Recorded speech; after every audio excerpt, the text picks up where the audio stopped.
Hey guys, this is D Rhino again, and today I want to show you guys one of my favorite video game trilogies of all time, and of course I'm talking about the Mass Effect trilogy by BioWare and EA. As you can see, this is a 360 version with the Kinect sensor, so um, surely that'll probably bring up some memories for some of you guys who had 360. Oh my gosh. Here's the back, and what I found kind of interesting about this, when I got this back in 2012, I believe, or 2013, was these comments right here by CNN and NBC News.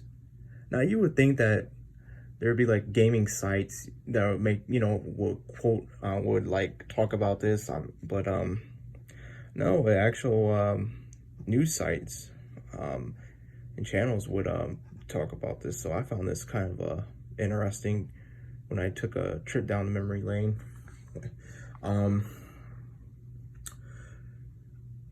You guys are probably wondering why I'm not talking about the Legendary Edition. I'll get to that probably later, maybe not, but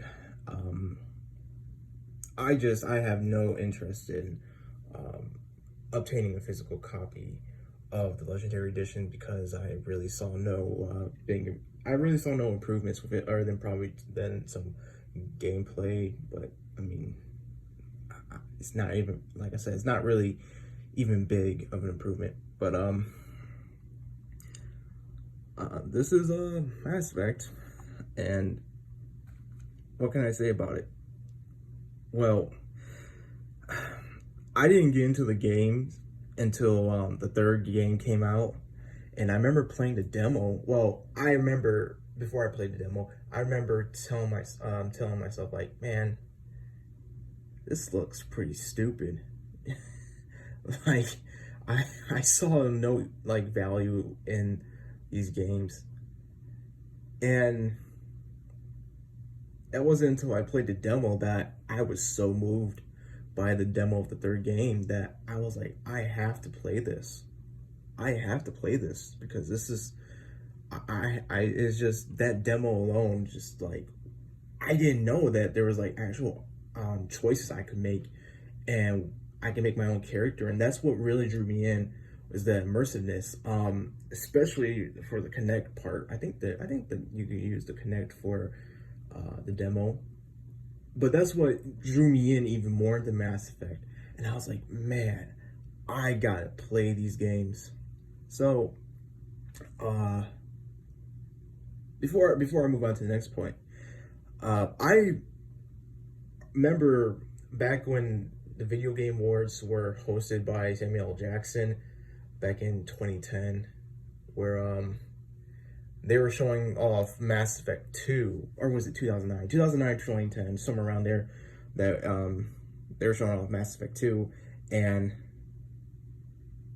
I sort of remember it, and it's kind of funny that like my first exposure to Mass Effect was really Mass Effect 2 during the VGAs, and then actually playing it when the third game came out by just a demo. But anyway, I'm going to the next point. I have this right here. This is the front of the collection, and this is the back for the Normandy SR2. Way better than the original. And of course, this is Commander Shepard, the male version. Which the female version has always been there, but they started really marketing her like towards the third game, really the end of the Mass Effect trilogy. This is the main symbol for Shepard, the N7, and you know how there's like a Star Wars Day, like May the 4th be with you. Well, this is like a November 7th, so they call it the N7 Day. So I thought that was pretty cool. And here you see the collections of the games. You got Mass Effect, the first Mass Effect, Mass Effect 2, and then Mass Effect 3. And at the end of it, it's just these cute little codes that you could put in. These are long expired, but they're not even all. The thing is, they didn't even give me all DLCs. They still expected me to to pay for most of the DLCs, which I call bull crap, because this is a legendary, this is a trilogy, so it should already be in there. But anyway, I digress. This is EA, of course. But I guess I'll start with the first Mass Effect. The first Mass Effect is very primitive. And what I mean by that is that the controls are just, they're not like how you would play like in Halo 3 or Modern Warfare, because that's when Mass Effect released in 2007, the other two games that released in 2007 as well was Halo 3 and Modern Warfare. I'm not sure if I, but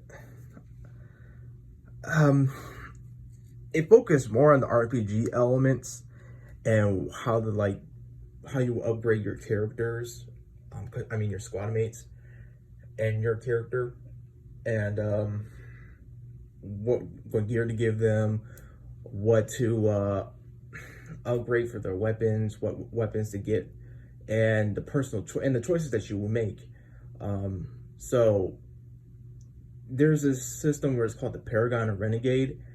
And Paragon is like, basically, you're the good guy, and Renegade is like, you're the bad guy, and you make all these bad choices or whatever. And when you max out a certain position, whether Paragon or Renegade, you unlock these new choices that weren't available to you from the start. So when you're doing like a new game, actually, it's been so long since I played these games, but basically, there would be some choices that weren't available from the start because you weren't all the way up there, and so you would choose it again. You'll be able to choose the options during your second playthrough or whatever, and you will see like a totally different outcome, and make things a lot more easier. I will admit that.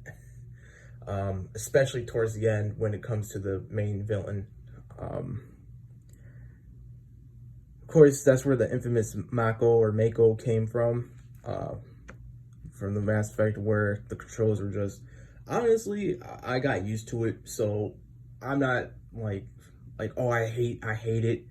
I grew used to it, man. I just don't think I even have a problem with it, really. I was like, okay, I'm used to it. They sort of brought it back in Mass Effect 2, but it was like some kind of hovercraft version. I didn't like that version. Now, that's the one I don't like. Mass Effect 3, I don't think so. Mass Effect Andromeda, they brought it back, but it was called something else, and it worked, and it was a lot more better. Definitely a lot more better. So I saw and felt the improvements. Going on to Mass Effect 2.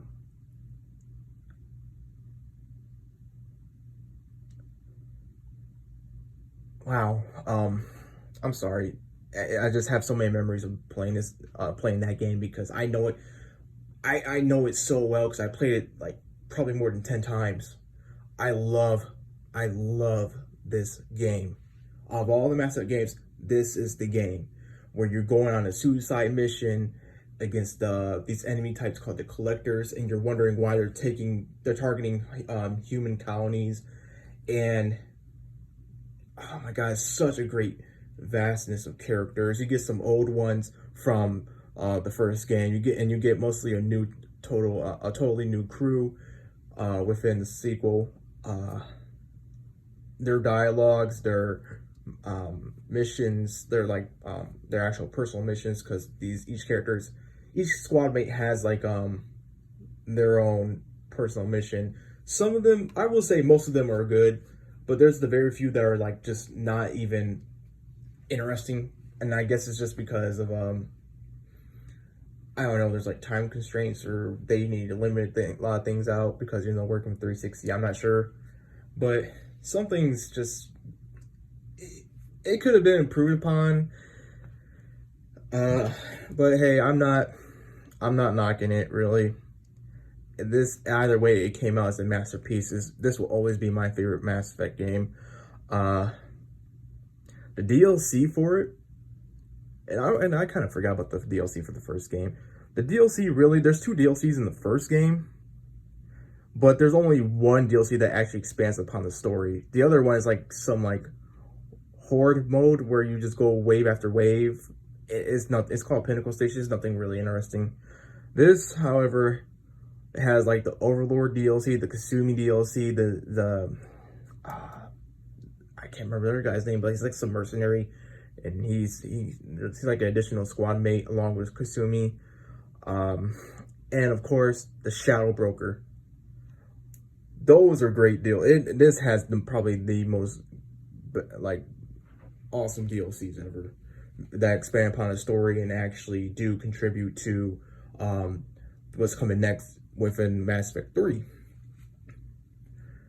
So many ways, and what I liked about this, like towards like when you're doing the end mission, the suicide mission, you can actually lose you can actually lose squad mates if you're not careful. If you don't upgrade your ship, if you don't do some of their missions, if you don't reach a certain level with Paragon or Renegade or whatever, you can actually lose squad mates. And I have lost squad mates before, and I remember, I'll admit this, I was crying when some of them died. I was like, no, it was my first playthrough. I was like, I wasn't expecting it. I never encountered something like, I never seen a system like that before.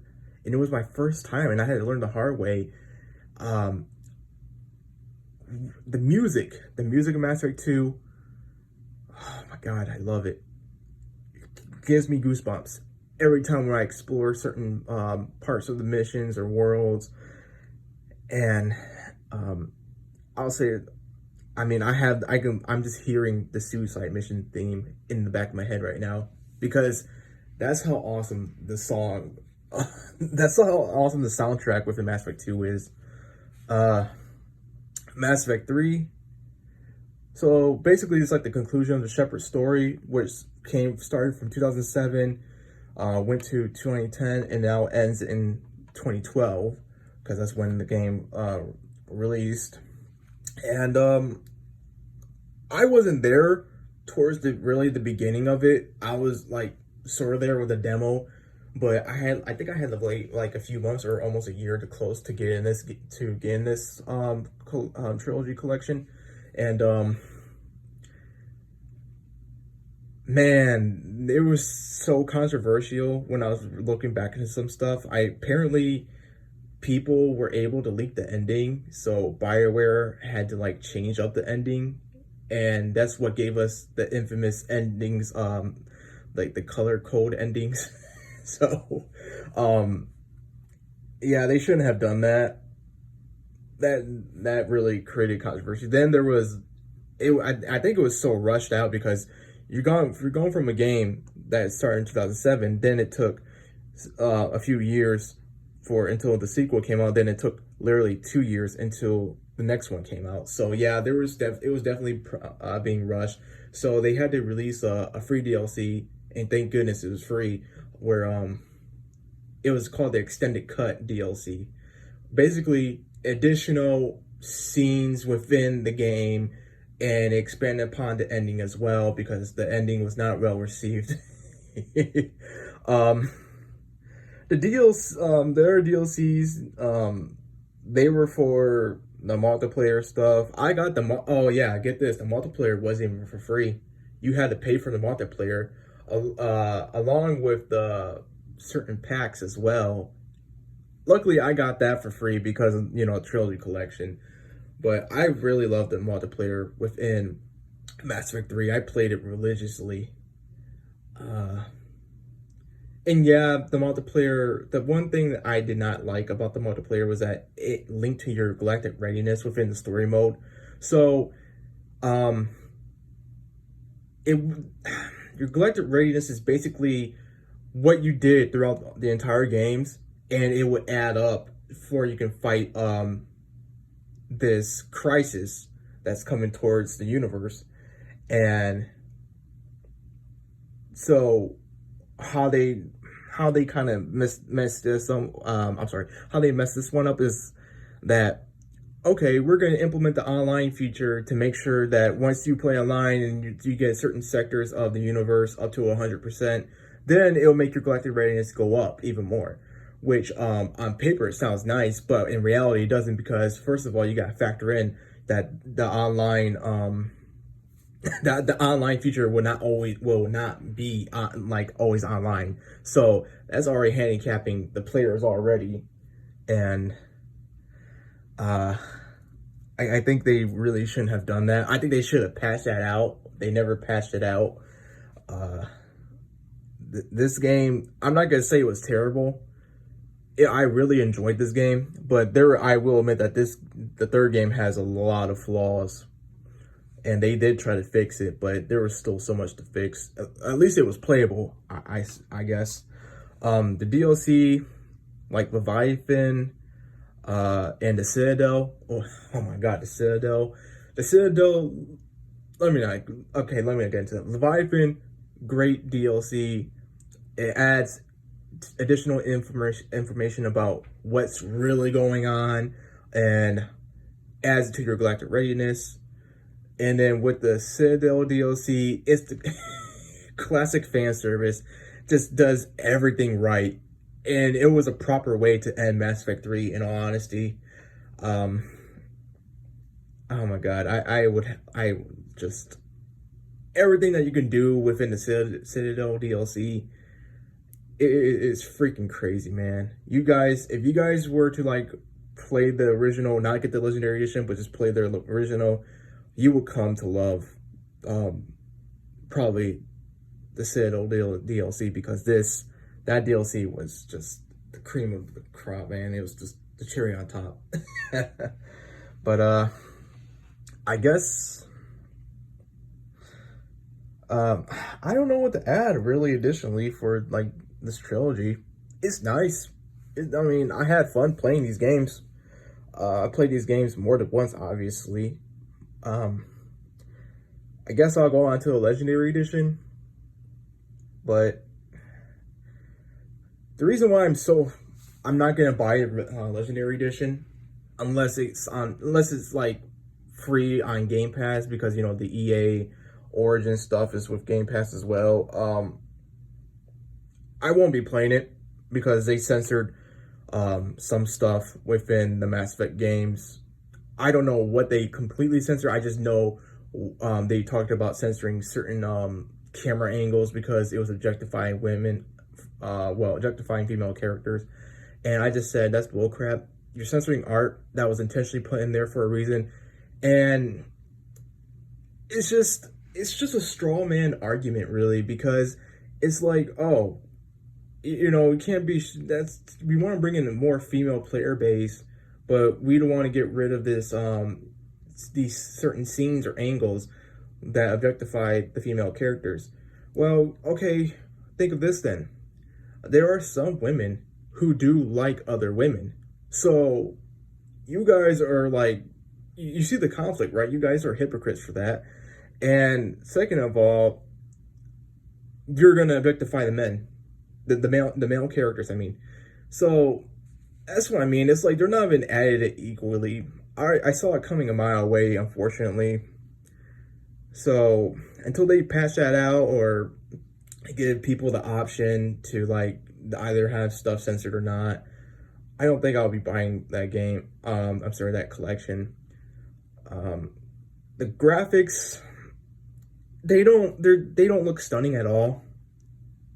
I literally seen the comparison. I seen a comparison video, interactive comparison video where I could slide left and right, where the original Mass Effect, this is how the original Mass Effect looked in 2007, then this is how the original Mass Effect looks like in today's graphics.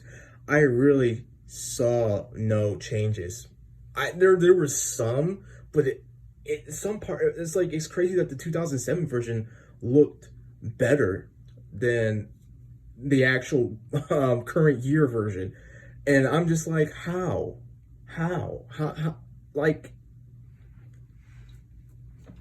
it's EA, man. You know, they're always gonna have to ask something just for a cash grab.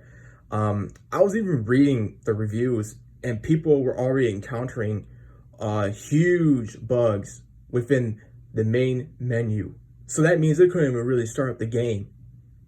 So it proves my point even more, sadly, that the Legendary Edition was just put out there just to prey on nostalgia, and just trying to bring in, they're trying to bring in people, but they weren't catering to the actual fans who you know, stuck with them since 2007 or 2010 or 2012.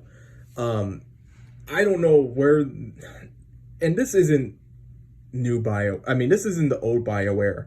This is the new this was the new BioWare talking. This was the greedy EA talking as well, about just doing all that. I saw some trailers where they were doing the community event, and I saw more women than men, and which is fine and all, but I mean, it kind of makes me feel a certain way where I'm like, okay, I read that you guys are literally trying to cater to a female audience, but female gamers like the same things just as male gamers do. The fact that they literally were making up excuses just to mess with the game, or games, I mean, it just completely just made me disinterested within just buying it. I definitely would welcome new fans to the game. It keeps these games alive. But when you start disrespecting actual fans and just trying to cater to a small percentage, you know, it's not going to work. It's not going to work. And I guess they're seeing it now. I don't know. I haven't seen anything about like their earnings yet for it, but I'm really interested in how many copies were sold within the first 2 weeks or the month. So we'll see when it comes out, but I can't imagine that that a lot of copies were sold. I can't imagine that. And the fact that some people are saying like, oh yeah, start with Legendary Edition, but you know, they're saying that, but it's like I wouldn't start Legendary Edition. I honestly wouldn't, guys. With the problems I just put out, I can even give you guys actual evidence too that there is some severe stuff going on in the background. I would say get the originals if you can. At least this was the old BioWare's work and not the new BioWare, because new BioWare is just hypocritical, especially with Andromeda. I liked Andromeda, but it doesn't have a replay value at all. I tried to replay it and I had no interest in it. Unlike when I played these three, I was like, I'm hooked. I'm instantly hooked from beginning to end. And it just hurts to say that since they were censoring the Legendary Edition, these guys were okay with Andromeda showing actual sex scenes where tits, full on nudity, really, except for, you know, the growing area. But and I know that it wasn't even really a long time ago. Honestly, it wasn't even a long time ago. It wasn't even a decade ago. You know, Andromeda came out like 4 or 5 years ago. So it really boggles my mind that they would go that route. It really does. And it's not even about really like, oh, they're not showing enough sexual content that I want. It's not about that. It's just when you censor art, it just devalues everything, man. People are not getting what they're buying. They're not getting it fully. They're just getting like almost all of it. Almost. I'd rather have everything than almost everything, because that's my hard-earned money that I worked for going to your product, and you're denying me, you know, or I should say denying people what they want, and actual fans at that too. So I don't know. I just know that I'm not really buying stuff from EA, especially when I started I made a commitment to it after that. And I was gonna break my vow when I saw Legendary Edition until a month or two ago, I started reading those articles that they were putting out that confirmed my suspicions, and I was just like, yep, I'm done. So, I hate to say it, one of my favorite trilogies being bastardized by by BioWare and EA.